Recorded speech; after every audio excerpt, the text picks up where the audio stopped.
जय हिंद दोस्तों। We all know कि कैसे हमने ऑपरेशन सिंदूर में पाकिस्तान में डिफरेंट डिफरेंट लोकेशंस पर अटैक किया एंड बहुत हैवी डैमेज पहुंचाया। और देखिए, बहुत बड़ी बात है, एक न्यूक्लियर कंट्री में आप जाते हैं और बॉम्ब करके आते हैं, बट इसके पीछे हमारे पास स्ट्रॉन्ग रीजन भी था। एनीवे, अब एक वीडियो सामने आया है जिसमें जैश ए मोहम्मद का एक कमांडर ये बात ओपनली एक्सेप्ट कर रहा है कि हाँ, मसूद अजहर की फैमिली थी बहावलपुर में और भारतीय सेना ने इतनी पिन पॉइंट एक्यूरेसी से अटैक किया था कि मसूद अजहर की फैमिली टुकड़ों में बिखर गई। इसका वीडियो भी मैं आपको दिखाऊंगा और साथ ही हम लोग डिस्कस करेंगे कि कैसे पाकिस्तान का खुद का कोई अस्तित्व है ही नहीं। पाकिस्तान को सिर्फ इसलिए कोलैप्स होने से बचा रखा है ताकि भारत को काउंटर किया जा सके, और इसके पीछे कौन कौन सी कंट्रीज का हाथ है, सब कुछ डिस्कस करेंगे हम आगे वीडियो में। So welcome to geopolitics with Harsh. मैं हूं Harsh Gurjar and let's begin.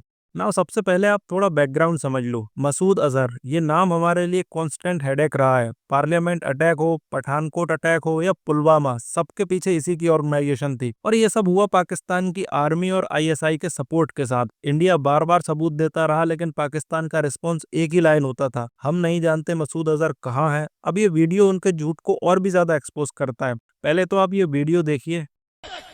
ये कल्यातक, ये टेररिज्म, ये दहशतगर्दी की बकवास सीने के साथ लगाए इस मुल्क की नजरियाती जुग्राफियाई सरहदों के लिए कभी हम दिल्ली से टकराए, कभी हम काबुल में टकराए, कभी हम कंधार से टकराए, सब कुछ कुर्बान करने के बाद 7 मई को भावलपुर के अंदर मौलाना मसूद अजहर की फैमिली के लोग, बहने और बेटे और बच्चे रेजा रेजा हो गए, टुकड़ों में तकसीम हो गए।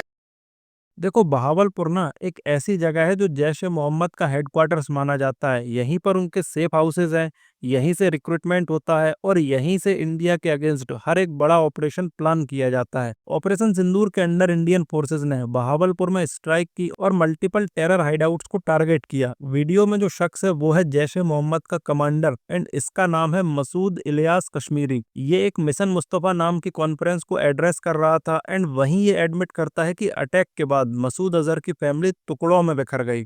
देखो, रिपोर्ट्स तो ये क्लेम करती हैं कि लगभग 10 से लेकर 14 फैमिली मेंबर्स मारे गए। और देखिए, मैं आपको एक बात समझाता हूँ, ये टेरर ग्रुप्स ना सिर्फ फाइटर्स का झुंड नहीं होते, ये एक सोशल ऑर्गेनिज्म होते हैं और उसकी रीढ़ होती है फैमिली और सोशल नेटवर्क। फॉर एग्जांपल, जैसे जैश ए मोहम्मद या लश्कर ए तैयबा है, इन ऑर्गेनाइजेशंस में फैमिली स्ट्रक्चर्स इंटेंशनली एक्सप्लॉइट किए जाते हैं। कैसे? तो देखो, इनके भाई लॉजिस्टिक्स संभालते हैं, transport, safe houses, ration, medicine.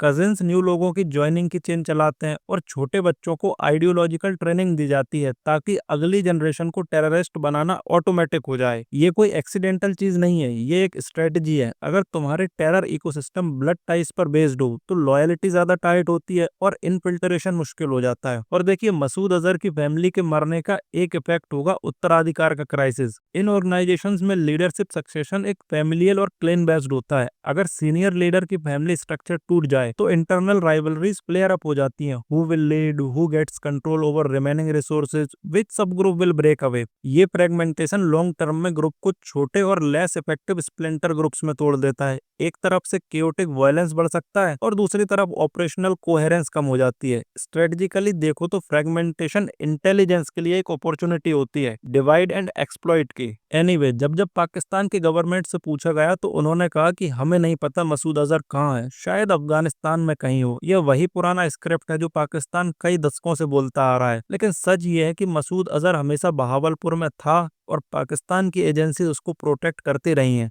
लेकिन देखिए, पाकिस्तान कभी ओपनली एडमिट करेगा नहीं, बट हमारे लिए इम्पोर्टेंट ये है कि ऑपरेशन सिंदूर एक नैरेटिव शिफ्ट है। पहले इंडिया सिर्फ रिएक्ट करता था, हम अटैक सहते थे और फिर सिर्फ डिप्लोमेटिक प्रोटेस्ट करते थे। लेकिन ऑपरेशन सिंदूर ने क्लियर कर दिया है कि अब इंडिया के लिए टेररिज्म के अगेंस्ट एलओसी या बाउंड्री कोई बैरियर नहीं है। सेफ हेवंस चाहे पाकिस्तान के अंदर हो या कहीं और, इंडिया हर जगह एक्शन लेने को तैयार है। अब एक और बड़ा सवाल है कि मसूद अजहर अब कहाँ है? क्या वो ऑपरेशन सिंदूर में खत्म हो गया या फिर अभी भी पाकिस्तान के अंदर छुपा हुआ है एंड पाकिस्तान कंफ्यूजन क्रिएट कर रहा है ताकि इंटरनेशनल प्रेशर को मैनेज कर सके? फिलहाल इसको लेकर कोई ऑफिशियल कंफर्मेशन है नहीं, लेकिन एक बात क्लियर है, चाहे मसूद अजहर जिंदा हो या मारा गया हो, उसकी स्ट्रेंथ अब वैसी नहीं रही, और अगर उसका परिवार खत्म हो गया है तो उसके लिए ऑर्गेनाइजेशन को सस्टेन करना बहुत मुश्किल हो जाएगा। और देखिए, मैं एक बात और करना चाहूंगा, आई डोंट नो आप लोगों में से कभी किसी ने इस बारे में सोचा है या नहीं, बट पाकिस्तान का अस्तित्व अपने लिए नहीं बल्कि दूसरों के स्ट्रेटेजिक इंटरेस्ट के लिए तैयार किया गया। कोल्ड वॉर के दौरान वेस्ट ने यूज किया सोवियत यूनियन के खिलाफ एक प्रॉक्सी के रूप में,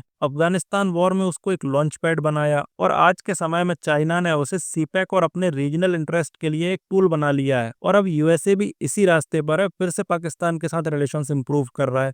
हर फेज में पाकिस्तान की फॉरेन पॉलिसी और सिक्योरिटी स्ट्रक्चर का मेन टारगेट एक ही रहा है, इंडिया को काउंटर करना। Independent nation building, civilisational confidence या अपने लोगों के लिए एक सस्टेनेबल मॉडल बनाने की जगह पाकिस्तान ने अपने इंस्टीट्यूशंस और पॉलिसीज को भारत विरोध पर खड़ा किया है। रिजल्ट ये है कि अगर आप इंडिया का फैक्टर हटा दो तो पाकिस्तान के कई डॉक्टरेंस, कई ऑर्गेनाइजेशंस और फंडिंग नेटवर्क्स का कोई अर्थ ही नहीं बचता। और जब किसी देश की पहचान अपने पॉजिटिव विजन की बजाय सिर्फ एक पड़ोसी को हर वक्त चैलेंज करने पर टिकती हो, तो वो देश कभी भी अपने बल पर खड़ा हो ही नहीं सकता।